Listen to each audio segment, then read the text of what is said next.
Très chers téléspectateurs, bonjour et bienvenue dans cette séquence de questions d'actualité. Aujourd'hui, on aura un échange avec le prophète Rémi Flamand Wamba. Avec lui, on va essayer de déballer quelques questions d'actualité. Vous savez très bien, la guerre à l'est de la RDC continue à battre les records. Et ces derniers temps, ici à Kinshasa, il y a eu des soulèvements. Nous allons un peu essayer de discuter avec lui autour des trois petites questions qu'on va lui poser et il va nous répondre à toutes ces questions. La première question à laquelle le prophète va nous répondre, c'est par rapport au soulèvement qu'il y a eu lieu à Kinshasa. Vous le savez très bien, on a brûlé les pneus, on a saccagé les ambassades. Que cela peut-il signifier et ça peut avoir quel impact diplomatique? Tout ce qui s'est passé, c'est à Kinshasa.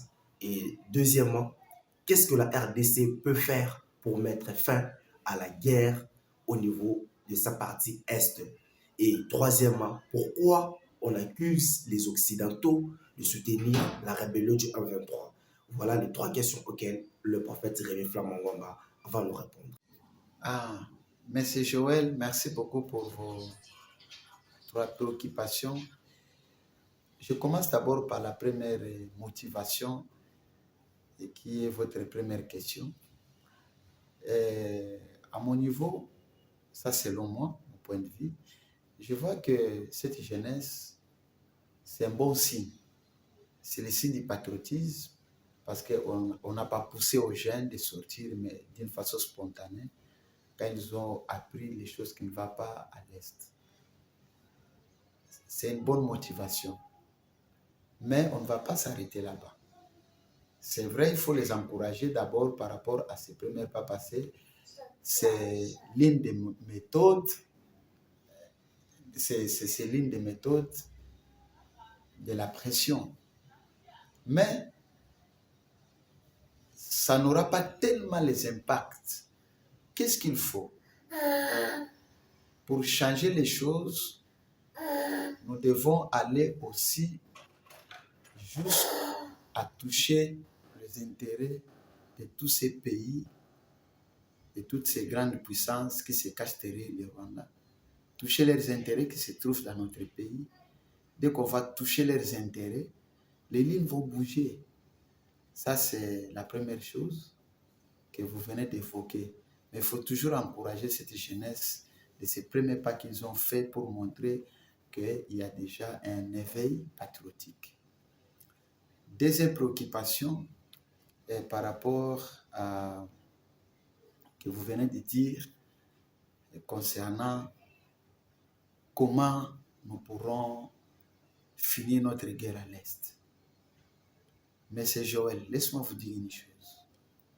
Vous savez que les premiers besoins de cette société moderne, les premiers besoins de ce 21e siècle, c'est le leadership. Vous êtes sans ignorer que le leadership est à la base de tous nos problèmes dans notre société et dans nos pays respectifs. Et le leadership aussi est la solution à tous nos problèmes. Je vais avancer encore. Vous devez savoir une chose, que tous les problèmes, tout développement d'une nation est décrit à travers son leadership. Et par rapport à la situation de l'Est, dépend aussi du leadership. C'est-à-dire, il n'y a aucun don que Dieu a donné dans l'homme que Dieu ne contrôle pas comme la volonté. Lorsque je parle de la volonté, c'est-à-dire le leadership englobe même la volonté.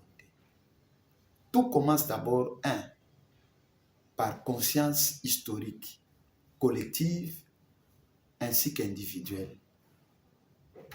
Chaque Congolaise et Congolais doit se rendre compte que nous sommes en guerre. Pas seulement contre un seul pays.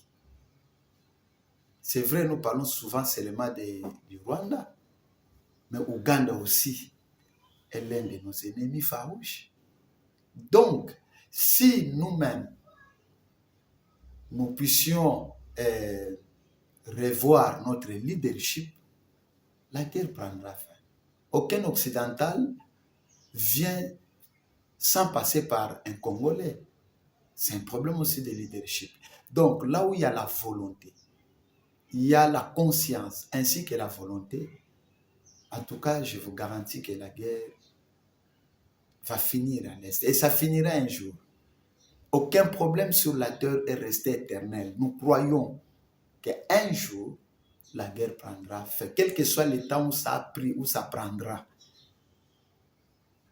Il y a une génération qui arrive qui va finir cette guerre. Et comment nous sommes en train de voir comment entrer dans les nouveaux paradigmes du leadership congolais. Troisième question et que vous m'avez posée, pourquoi nous indexons les Occidentaux? Ce qui est vrai, il y a une différence entre un gouvernement et les multinationales. Pourquoi nous sommes en train d'indexer les Occidentaux? Parce qu'il y a des machines financières.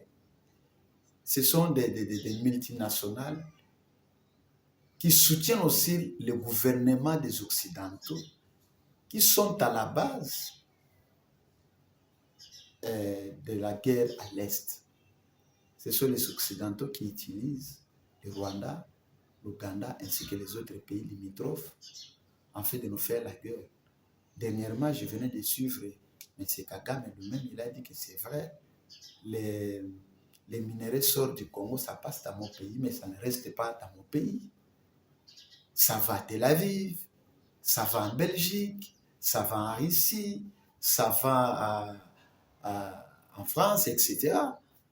Donc, si je comprends ces langages, pourquoi seulement lui ne pas parler aussi des autres? Pour dire que, par rapport à personne, même un petit enfant, il connaît, il comprend aujourd'hui que ce sont les Occidentaux qui sont à la base de la déstabilisation de notre pays à l'Est.